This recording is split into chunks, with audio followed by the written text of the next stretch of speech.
New York Times coming clean on COVID. What is this, 5 years now? I did a podcast last week, talked about on the radio show last week, the rage that I still have. First and foremost, you get the question, why aren't more people angry, enraged by what took place? My theory is this, is that so many people believed. So many people, how many people do you know who were avid believers, mask wearers, followed the government rules and social distancing, everything the government had? People had spray bottles wiping down their packages delivered to their house, all over social media, stay home, stay safe, all making those stupid heart symbols with their hands.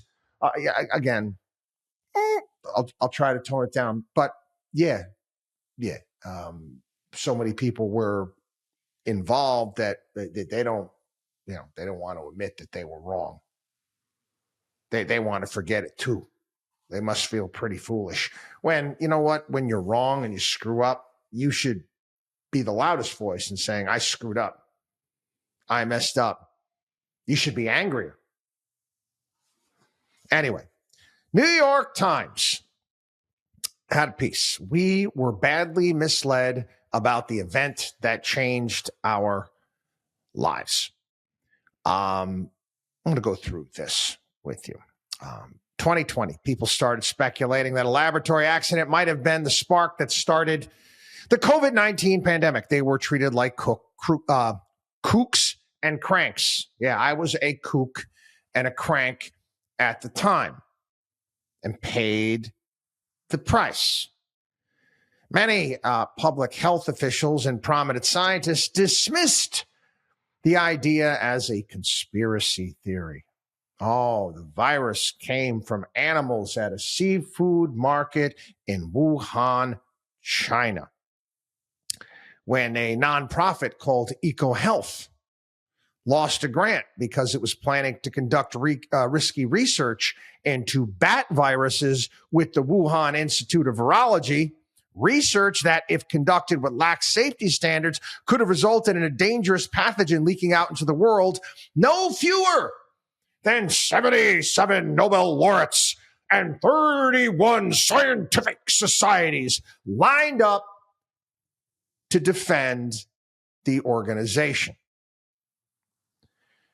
So the Wuhan research was totally safe. Oh, it was safe. Pandemic was definitely natural. Oh, it's consensus, scientific consensus. That scientific consensus is an oxymoron, and we were pointing that out at the time. Yeah, I'm thinking about kids that I knew from high school that are now science teachers. They were all in on this too. Oh, yeah, they know that I'm a science teacher, scientific. You don't know shit. Anyway, we have since learned, however, that to promote the appearance of consensus, some officials and scientists hid or understated crucial facts, misled one reporter, orchestrated campaigns of supposedly independent voices, and even compared notes about how to hide their communications in order to keep the public from hearing the whole story. And as for that Wuhan Laboratories research, the details that have since emerged show that safety precautions might have been terrifyingly lax. Again, I remember pointing out at the time, wait a second, isn't China where we're supposed to be our adversary, right? China's our adversary. We're supposed to be spending all of this money, billions and billions and billions and billions and billions of dollars on weapons and guns because China is a bad guy and we need to be scared of China. Yet we're sending money over there to develop, for all intents and purposes, bioweapons. You want to explain that to me? Yeah, that's about as stupid as Europe, well, let's completely rely on Russia for all of our energy needs. Yet we'll have, America and NATO protect us against Russia. Anyway, authorized 5 years after the onset of the COVID pandemic, it's tempting to think of all of that as ancient history. We've learned our lesson about lab safety and about the need to be straight with the public. And now we can move on to new crises, right? Oh, measles, avian flu.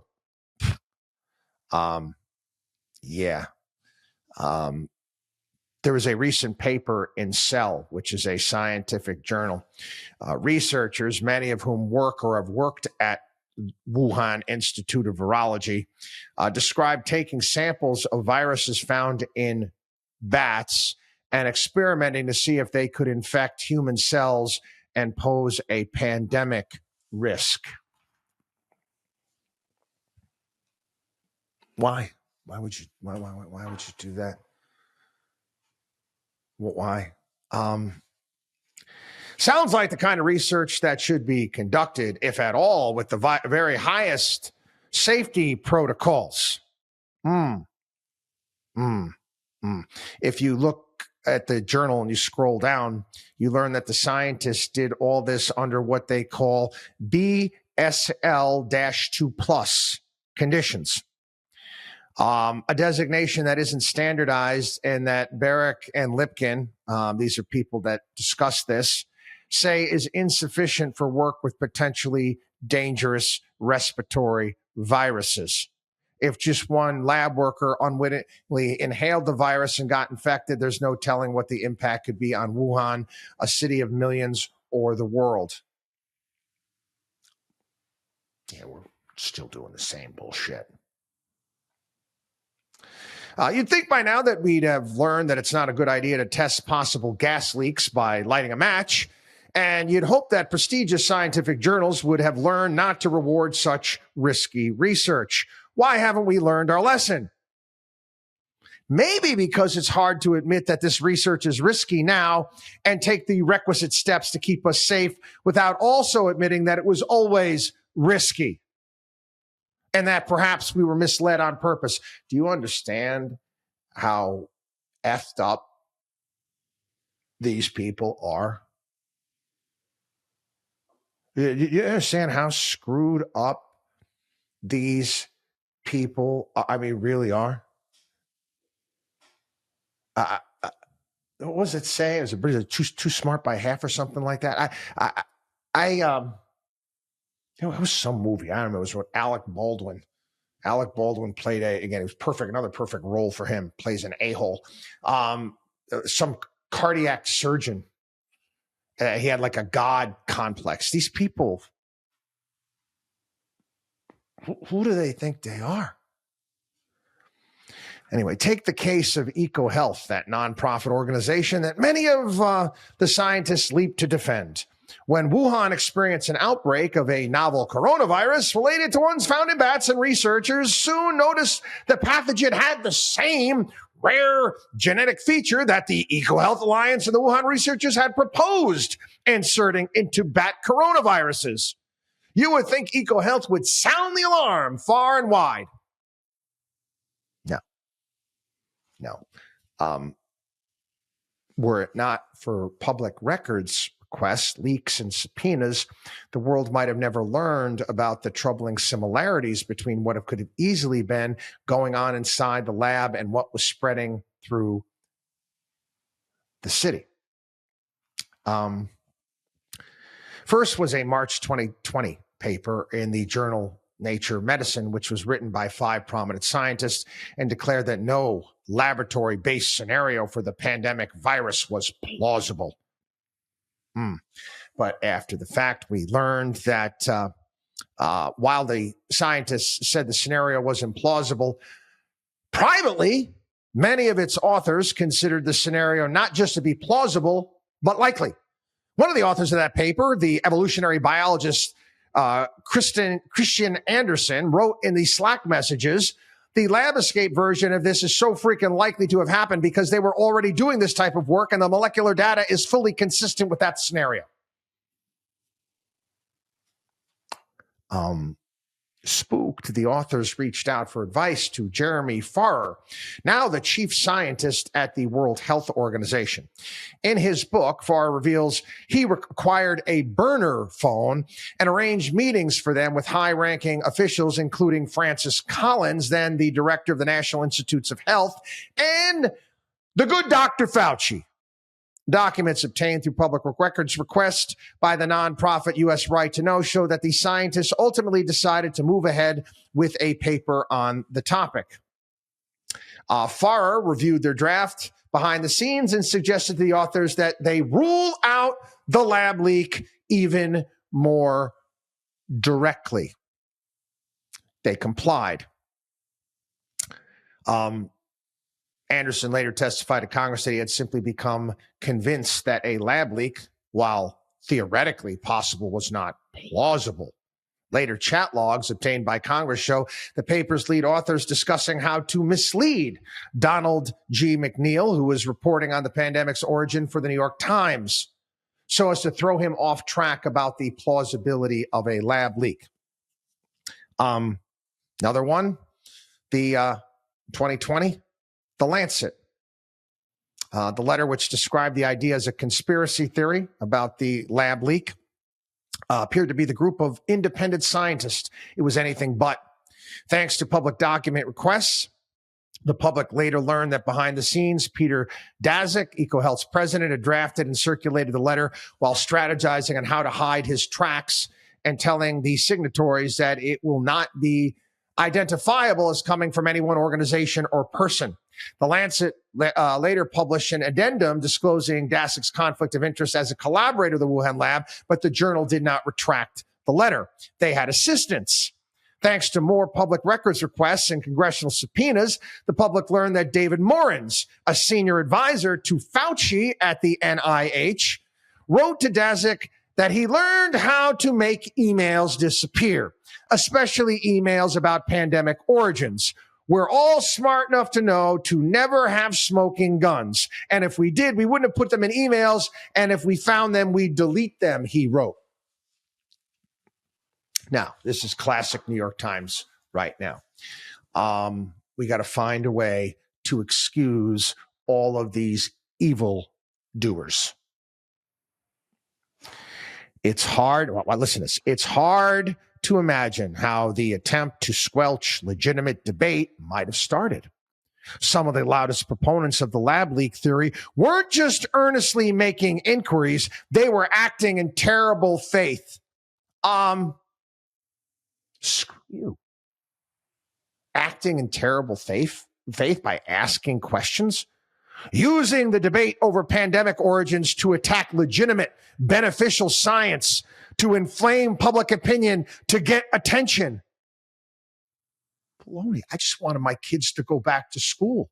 I wanted them back playing ball. I wanted this nonsense to end. Anybody with half a brain knew this was a lie.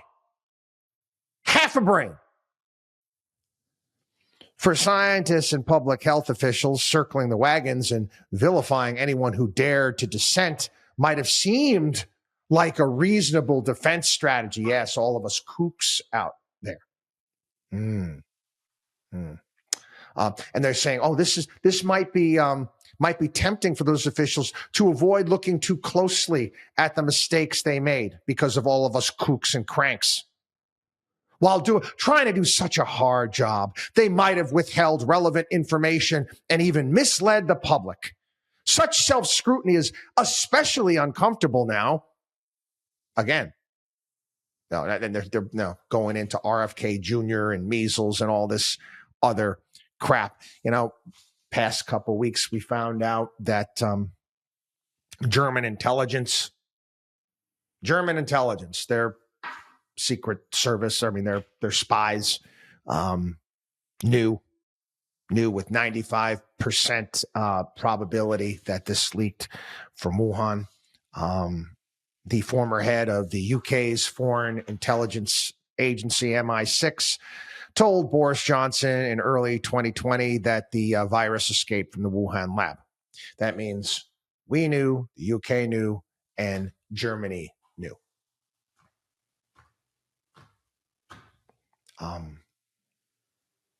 For some people out there, I don't know what it is. Top men, government officials, masks, whatever it may be. It's like a wubby. It's like a safety blanket that a child might have.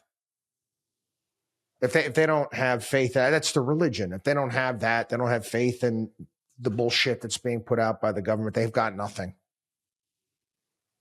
They really do. And I'm sorry. Okay. I'm thinking of Uma Thurman in Kill Bill when she goes to get her samurai sword. It's a great film. Or Hattori Hanzo's sword. And tells him, Hattori Hanzo, I'm not making any more weapons that kill people anymore. And she explained that you have a serious responsibility because the bad guy he helped create. You people that touted this, you have a responsibility. You have to make this right. You do. Okay? You have to. I mean, this is all laid out. And I didn't make it right. You got to get your mind right. Yeah, how you still have faith in these people that they're going to do the right thing by it, quite frankly, is it's beyond me. WatchDog on WallStreet.com.